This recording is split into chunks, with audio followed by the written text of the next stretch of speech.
Stellenbosch msimu huu kwenye knockout stage ya michuano mikubwa. Maana yake nazungumzia MTN kwa sababu michuano mikubwa ni miwili ambayo ameshiriki ya mtoano. MTN 8 ambayo ni michuano mikubwa kule South Africa, lakini vile vile kombe la shirikisho kwa sababu mind you Zamalek katika michezo yote miwili wameshindwa kupata bao, lakini kwenye MTN walicheza hatua ya nusu finali dhidi ya Mamelodi Sundowns ambayo inafahamika ni timu ya aina gani kwenye safu yake ya ushambuliaji, na currently kwenye Betway Premiership ndio timu ambao washambuliaji wake wameonekana kufanya vizuri zaidi. Top scorer akiwa Lucas Ribeiro ana mabao 13, anafuatiwa na huyu Ikram Reyners ana mabao 9. Kwa haraka haraka unapata picha kwamba ni timu ambayo ina safu nzuri ya ushambuliaji, lakini imecheza dakika 180. Sio, unanielewa? Dakika 180 imecheza dhidi ya hawa Stellenbosch. Imeshindwa kupata walau goli moja. Mechi ya kwanza 1-0, mechi ya pili 1-0. Nusu finali ya MTN 8. Sio, unanielewa? Haya, wanaenda kucheza na Zamalek. Dakika 180 Zamalek yashindwa kufunga bao dhidi ya hawa wa Stellenbosch. Sawa? Dakika 180 yashindwa kufunga bao dhidi ya Stellenbosch katika michezo yote miwili, na yeye anafunga bao moja. Lakini uzuri ni kwamba historia kwenye michuano ya kombe la shirikisho inaonyesha ukishinda bao 1-0 kwenye first leg ni bao la bahati. Waarabu wanakuambia rakamul arab. Umeelewa? Yaani manake namba ya bahati. Si unanielewa?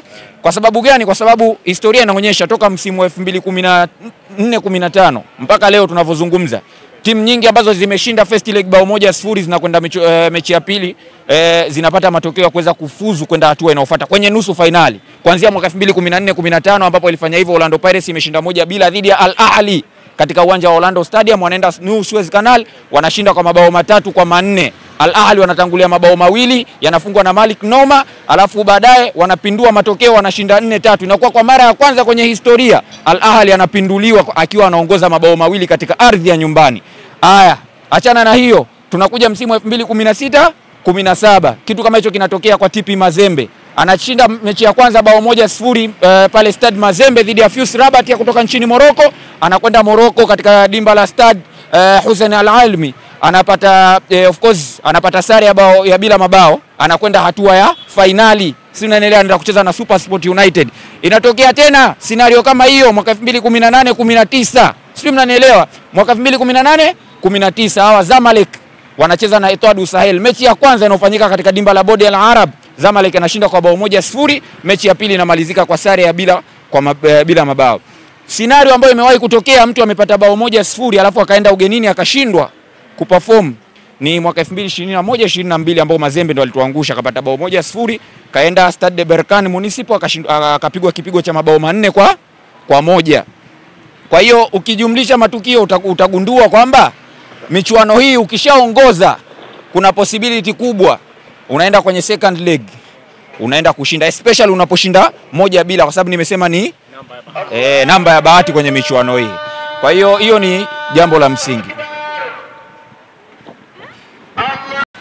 Simba imeshinda ushindi wa bao 1-0, hiyo inaitwa rakamul adhi, ushindi wa bahati au namba ya bahati kwenye michuano ya kombe la shirikisho. Kwa hivyo nilikuwa nasema bado still Simba ana nafasi.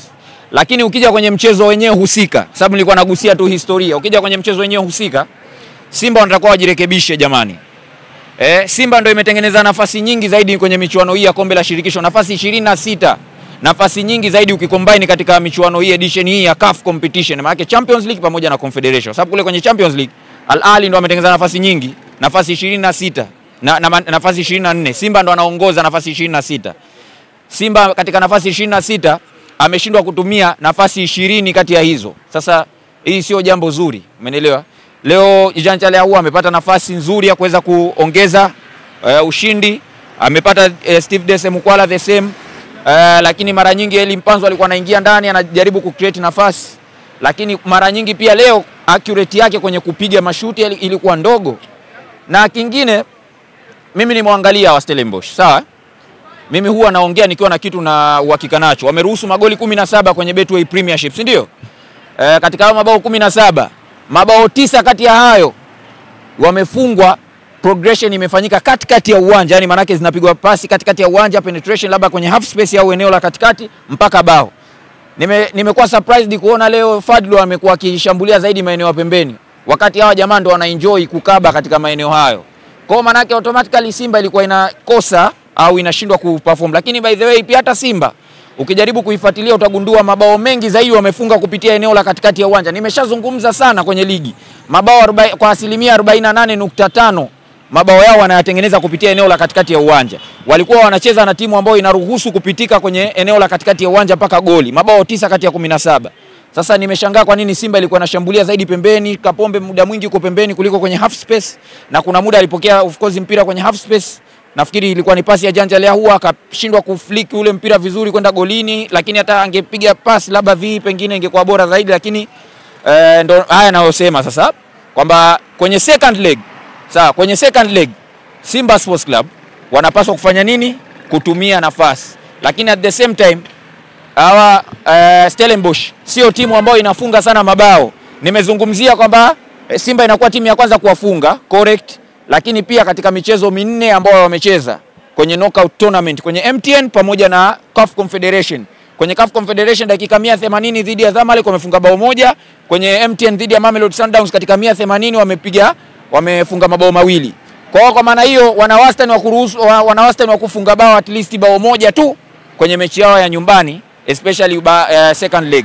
Kwa hiyo Simba wana nafasi ya kwenda kuzuia vizuri safu hii ya ushambuliaji ya Stellenbosch, sawa? Lakini kwa sababu tayari wana bao moja mkononi, hata kama wakipoteza 2-1 wana progress. Lakini jambo la kwanza, akili ya kwanza ya Simba katika mechi ya pili inapaswa kuwa kuzuia bao, yani wasiconcede bao. Hicho ndio kitu ambacho wanatakiwa wakifanye. Lakini by the way, mimi kama kawaida yangu, unajua nimekuwa nikiulizwa mechi iliyopita Simba wamepoteza 2-0 dhidi ya Al Masry away, nikasema nawapa nafasi Simba ya kuprogress, wameprogress. Hii pia nawapa nafasi Simba kuweza kuprogress. Mechi naiona ile inaisha bila. Sijui kama kuna swali hapo. Mechi naiona inaisha bila. Swali langu ni kwamba mshambuliaji wao Kinara, mshambuliaji Kinara wa Stellenbosch hajacheza leo na hajasafiri kabisa na timu. Lakini hata mlinda mlango nambari 1 kwa maana goalkeeper ambaye ndo captain hajacheza. Hauzani kama huenda hii ikawa ni siraha ambayo ikabadilisha kabisa picha mchezo ambao utachezwa Durban? Jambo la kwanza, huyo mshambuliaji Kinara unayemtaja bila shaka ni Ashley Kupido ambaye amefunga mabao 5 by the way kwenye Premiership Betway na assist 3. Lakini hajakosekana kwa sababu ya kimbinu, amekosekana kwa sababu aliumia katika mchezo dhidi ya Amazulu FC katika Betway Premiership. Mchezo wao wa mwisho before kuja kucheza huu mchezo, na atakosekana takriban wiki 6 ilhali bado anaendelea kufanywa assessment. Kwa hiyo possibly tunamcount off. Lakini sio of course, lakini sio top scorer. Top scorer alicheza leo Divan Titus na kuweza kufurukuta. Kwa nini huyo Ashley Kupido? Lakini kwenye michuano hii hakufunga bao lolote huyo Kupido, ambaye amefunga mabao mengi zaidi kwenye michuano hii ni Andre Ernest De Jong ambaye amecheza ule mzungu, wanamuita mzungu. Amefunga mabao mawili, mabao mengine yote moja wamefunga, sawa? Kwa hiyo sioni kama inaweza ikawa impact sana, kwa sababu sioni kama atacheza mechi ya pili. Serge Stevens ndo nimekuwa surprised kuona hajacheza, kwa sababu huyu tukumbuke huyu Masuluke aliruhusu mabao 5 katika mchezo dhidi ya RS Berkane, si ndio? Na katika hayo mabao 5, 4 yote ilikuwa blanda yake yeye. Yaani yeye ndo anafanya blanda mpaka Berkane anafunga mabao. Sasa nimekuwa surprised kuona ameintroduciwa kwenye mchezo na Simba imeshindwa kupata mabao zaidi ya 2 matatu. Lakini katika mchezo wa pili akicheza Serge Stevens, of course ni mchezaji ni mlinda lango ambaye amekuwa na performance nzuri, lakini sio to the permanent, kwa sababu ligi ya South Africa by the way inajulikana inawalinda lango wazuri wengi. Lakini kwa upande wa mnyama Simba naona kama wataweza kutumia nafasi zao vizuri ambazo zinatengenezwa, hata huyo Serge Stevens anaweza akafungwa, pamoja na kwamba ni bora na ndio captain wa kikosi. Lakini sioni kama hiyo kukosekana kwao inaweza ikawa ina impact katika mchezo wa pili. Kuna tatizo lolote kwenye kikosi cha Simba kutokupata goli kwenye kipindi cha pili, kwa sababu tumeona ni takriban mechi 3. Kweli Simba ikipata goli kwenye kipindi cha pili, bali kipindi cha kwanza kishindikana, kipindi cha pili. Of course swali zuri sana. Hilo ni tatizo by the way, lazima tukiri, lakini nafikiri pia ni Simba mara nyingi huwa inatumia nguvu kubwa au intensity yake katika michezo huwa inatumika zaidi katika kipindi cha kwanza, na ndio maana unaona wachezaji wanatumia energy kubwa sana kipindi cha kwanza. Automatically energy nyingi inavyotumika katika kipindi cha kwanza, kipindi cha pili energy tap drop. Energy ikidrop unajikuta unaweza ukashindwa kutengeneza nafasi nyingi katika mchezo husika. Lakini by the way pia muda mwingine naweza nikasema hata substitution za kocha muda mwingine zinakuja kuua mchezo. Sio mara zote, lakini kwa mfano ukijaribu kureview katika mchezo wa leo, substitution ya kuingia Joshua Mutale sikuona kama imelipa, ingawa mimi nimeielewa kwa sababu nilizungumza katika interview iliyopita nikasema hawa Stellenbosch huwa wanaruhusu mipira kupita kwenye nyuma ya safu yao ya kiungo, na Joshua Mutale ukijaribu kuangalia mabao ambayo ametengeneza pale Simba akiwa kwenye kikosi, kwa mfano katika mchezo dhidi ya Azam FC ndo aliweza kupokea mpira nyuma ya safu ya kiungo ya Azam akapiga kwa Ahoua aliotoa assist kwa Ateba, si ndio? Maybe alikuwa anajaribu kuexploit hicho kitu kwamba ampange Mutale acheze nyuma ya safu ya kiungo ya Stellenbosch na Mutale aweze kuprogress mipira na kuwalazimisha labda Stellenbosch wakae nyuma eneo lao muda mwingi wa defend. Lakini haikumlipa kwa sababu amekuwa na papara nyingi na muda mwingine amekuwa akipoteza sana mipira, manake confidence yake haijarudi. Sasa unavokuwa unaweka substitution ambayo inaweza kakill mchezo na isipokulipa, manake timu inaweza isipate goli kipindi cha pili. Lakini by the way naamini kadri muda unavozidi kwenda Simba inaweza ikaanza kufunga mabao kipindi cha pili. Utofauti wa mchezo wa leo wa Stellenbosch na Simba hapa Amani na mchezo wa Simba na Al Masry Benjamin Mkapa. Utofauti ni mkubwa, umeelewa? Utofauti wa mechi ya Al Masry kwanza, Simba walikuwa wanadaiwa magoli mawili. Kwa hiyo hata jinsi ambavyo wamekuwa wakishambulia ilikuwa ni muda mwingi wa mchezo.